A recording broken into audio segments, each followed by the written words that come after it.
Okay, getting ready to fire this thing up. We're going to go through a quick rundown of what we're looking at here.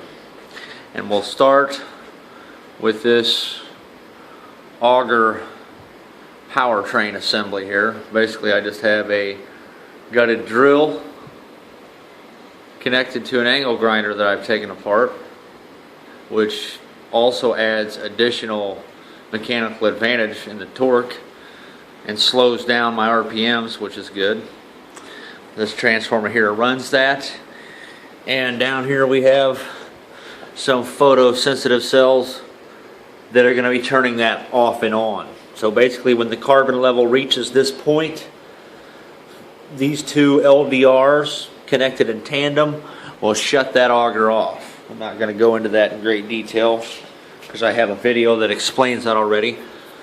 This oxygen tank has been converted into a fuel hopper, not by choice, but because I'm broke. Basically, I don't have the money to do a lot of the stuff I would like to do, so you're going to see a lot of that on this thing. So this is basically just a fuel hopper. It's about this full of charcoal right now, and it looks about like this going in for the most part. Not quite that granular. Some of them bigger chunks is about how big it looks going in, and it comes out about like that, which is the perfect size for my combustor. This thing on the bottom here is the combustion chamber. This coil we're looking at is a steam superheater that is connected to this manifold. And you see this little curved steam injector here. There are 4 of these pipes coming off of this manifold, just like the one we see here. And they insert diametrically opposed inside the combustion chamber. That's in hopes that some of that steam will blast the red hot carbon producing water gas, or hydrogen basically. Additionally, the charcoal inside this combustion chamber will be producing carbon monoxide, which is also a combustible gas. And this valve here on that boiler is what controls those steam jets. On the bottom here we have a spiral steam grate that is going to be used for 3 reasons. The first reason is also for the water gas principle, to spray some steam on the red hot carbon. Secondly, it's to remove any obstructions, slag, or just chunks of whatever debris may turn up. And third, I am hoping to dilute the exhaust stream with steam just enough to extinguish pre-combustion, because pre-combustion is a huge killer in many gasification designs and functional parameters. That is why they are so sensitive and can only be run at certain particular levels. The steam will be supplied by this oxygen bottle that has been reconverted, that is powered by a propane tank. Eventually, the steam will be supplied by waste heat from the combustion process, but for the purpose of testing, I need to know how big that boiler needs to be. So we are going to observe the capabilities of this boiler to supply the steam necessary for the objectives we have in mind. That being the water gas reaction and fuel stream dilution to mitigate pre-combustion of our valuable fuel stock coming out of this carbonic fuel synthesizer. We have a blower over here that's going to be supplying the air. It comes up into this annular shroud that is going to somewhat act as a air preheater. I have spray painted this side black with high temperature ceramic paint so that a temperature indicator gun will give me an accurate reading of the temperature. I don't have any thermocouples hooked up to this because I've decided I don't have the time for that, and I'm just going to hope that a gun will work. There's a quick look at the little boiler that I have. This boiler will run for about a half hour on a particular setting that I have logged. I can only tell by what the flame looks like. It's very hard to control a boiler when you get down to the brass tacks of it all. Like when you go to log its performance and then attempt to find some usable standard, it's not that easy. I mean, so many variables can change the output. So calibrating this thing properly and learning how to use it with this combustion chamber is going to be the huge challenge. So I'm basically just going to place a camera on the process, and I'm just going to have to fiddle with it on the fly and figure out what settings are the optimum configuration. So let's just hope the whole thing isn't a complete failure.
That's where all the combustion's taking place.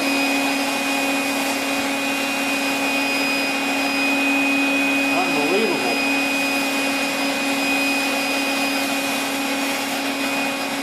Got froze down. Wow. Jeez.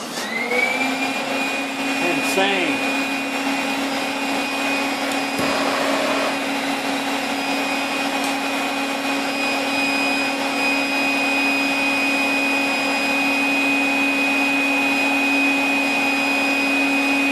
Definitely slagging taking place in there.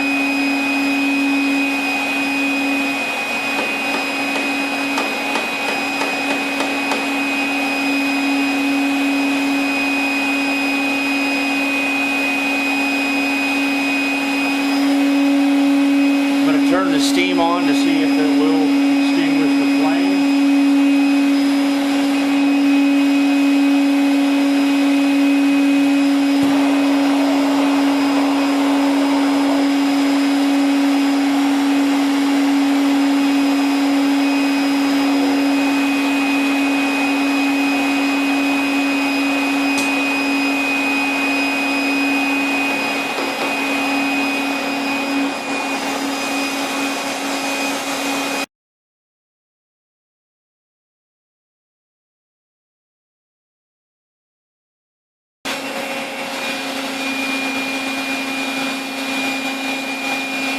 Okay, I can see the top of the combustion. Now.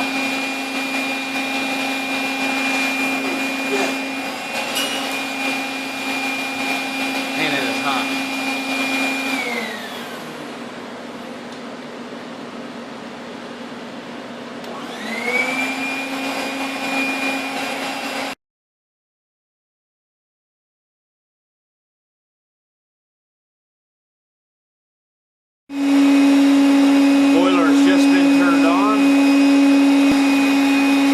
Got the purge valve open over there.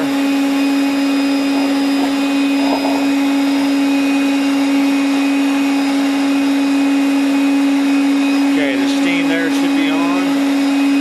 Close the purge.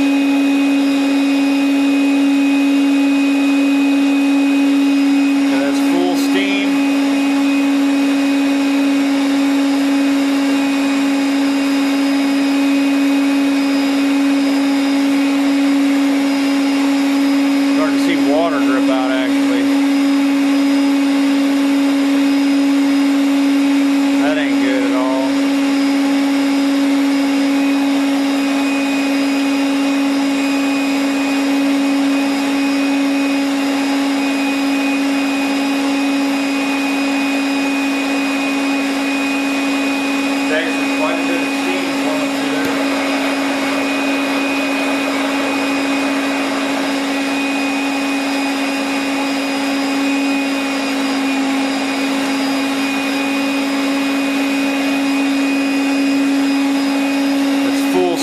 pressure. 15 psi is the steam.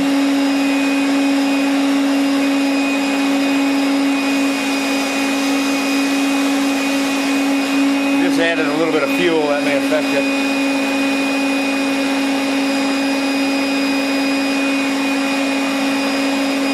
Open the steam grate.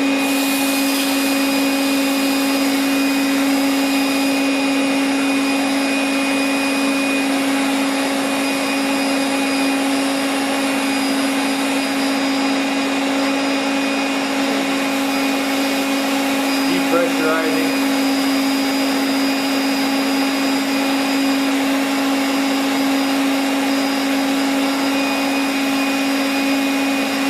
Steam is off.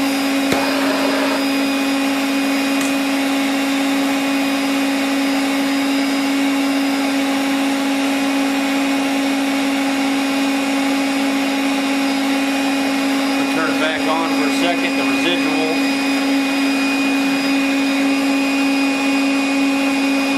See what it does.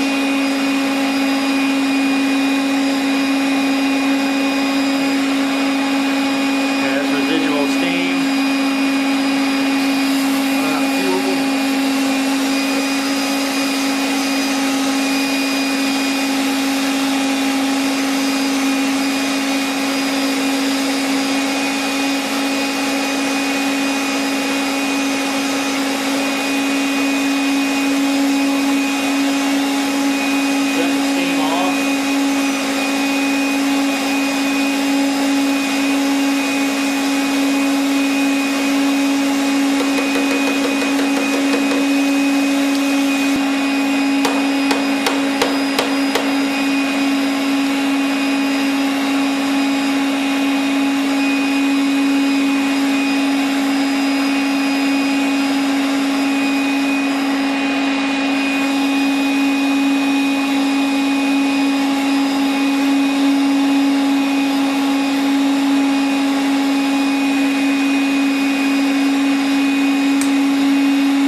Okay, I'm going to kick the steam on and test for dilution.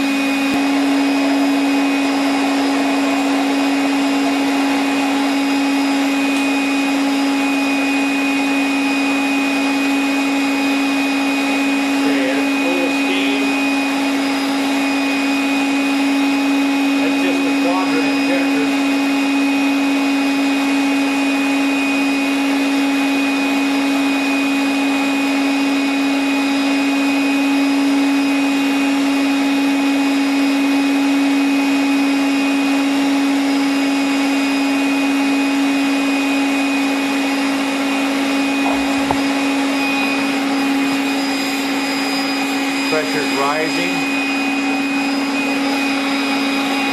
It's not extinguishing the fire. I'm going to try the spiral steam grate.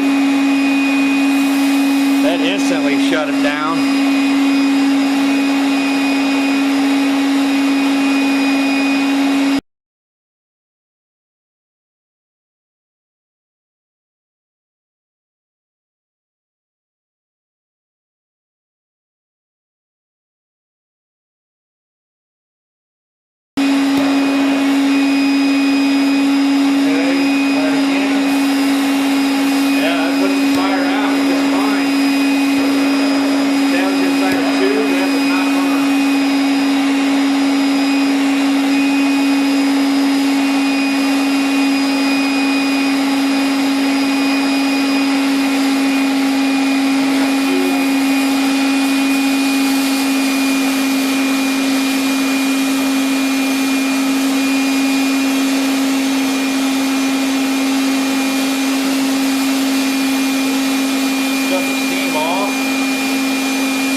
demo of that.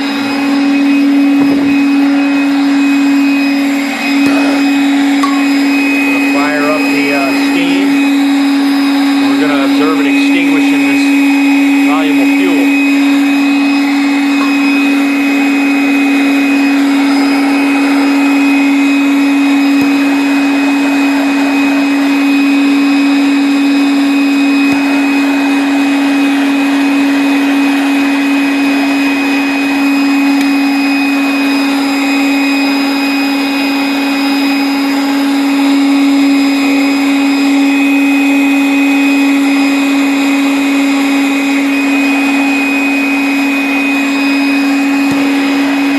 I think I'm about to run out of fuel here.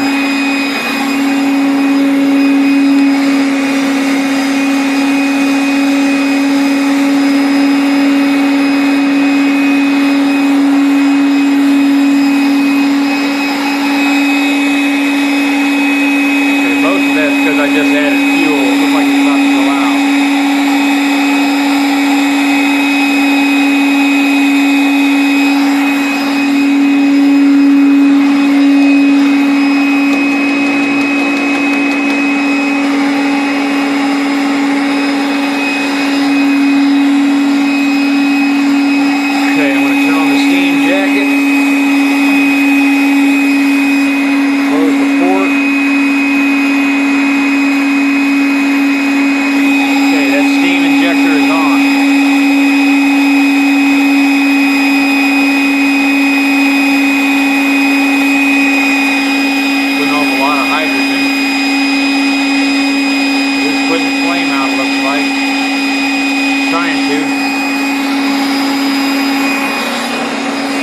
At about 10 psi, and the flame is out. I'm going to shut it off. Ow! That is hot.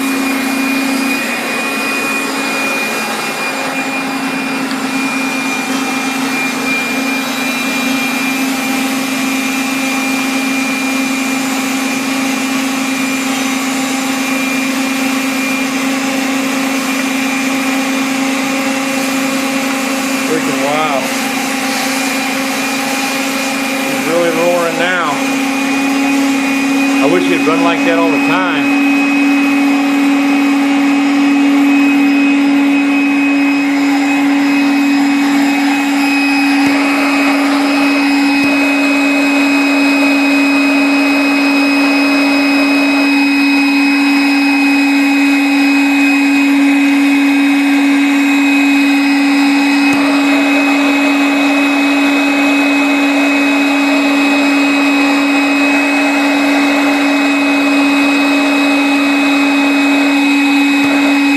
It's clogged.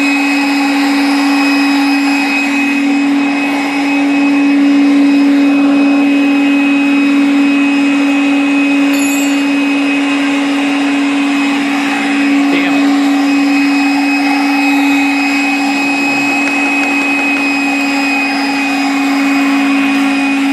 There it goes.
Carbon monoxide levels are picking up. It's getting dusty. I